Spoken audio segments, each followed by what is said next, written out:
Police उपायुक्त परिमंडळ 3 कल्याण अंमली विरोधी पथकाची विशेष कारवाई। एकूण 3 आरोपींकडून एकूण 21,40,000 रुपये किमतीचा 107 किलो वजनाचा गांजा अंमली पदार्थ जप्त।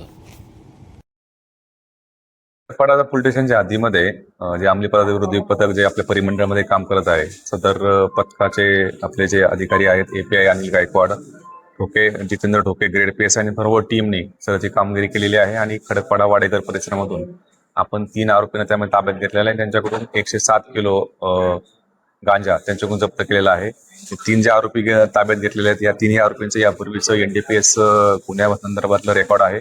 यापूर्वी ते वेगवेगळ्या गुन्ह्यांमध्ये अटक झालेले होते अंमली पदार्थ तस्करीमध्ये। त्याच्यामध्ये पहिला आरोपीचं नाव आहे वसीम खान, तो आहे भिवंडीचा, त्याच्यावरती सुद्धा एक गुन्हा दाखल आहे जो आहे घाटकोपरचा। त्यानंतर दिनेश सरोज म्हणून आहे, हा आरोपी जो आहे तो ठाण्यामधला आहे, त्याच्यावरती पण सुद्धा घाटकोपरचाच एक 1800 किलो गांजा त्याच्याकडून यापूर्वी जप्त केलेला होता।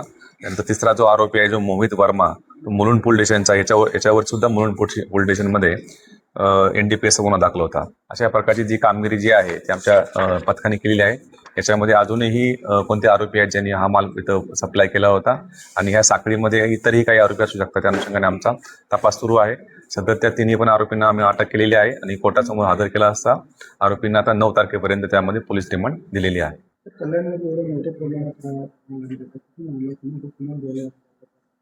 हा जो तपास जो आहे सदरचा मला कोणत्या ठिकाणी मला होता, यापूर्वी आपण पाहिलं असेल की आपण नागपूरमधून असेल आणि ओडिसामधून विशाखापट्टणम या ठिकाणी सुद्धा जाऊन आपण आरोपी अटक केलेले आहेत आणि ही संपूर्ण साखळी जी आहे ती आपण ते ब्रेक करण्याचा उद्या निश्चितपणे प्रयत्न आहे। या प्रकरणामध्ये सुद्धा हा माल सदरचा माल कुठून आला होता, कोणत्या ठिकाणी घेऊन जाणार होते आणि इतरही कोणकोणते याच्यामध्ये सहभागी आहेत हे पूर्णपणे आपण साखळी याच्याकडून तपास करून पूर्ण करणार आहोत, जेणेकरून हे पूर्ण रॅकेट जे आहे आपल्या त्या रॅकेटच्या मध्ये आपल्याला मुळापर्यंत जाता येईल।